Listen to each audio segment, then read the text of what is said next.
علم کی روشنی سے منور ہوگا پاکستان، سپہ سالار نے نیشنل یونیورسٹی آف ٹیکنالوجی کا افتتاح کر دیا۔ آرمی چیف قمر جاوید باجوہ نے نیو ٹیک کے مختلف شعبوں کا دورہ کیا۔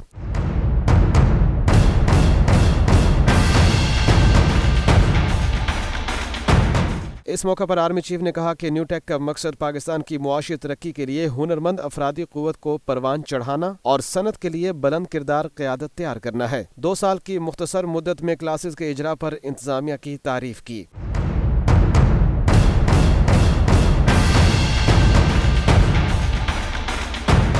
سپہ سالار نے نئی عمارت کی تعمیر کے لیے بھی مکمل تعاون کی یقین دہانی کرائی۔ نیشنل یونیورسٹی آف ٹیکنالوجی میں 30,000 سے 50,000 تک طلبہ تعلیم حاصل کر سکیں گے۔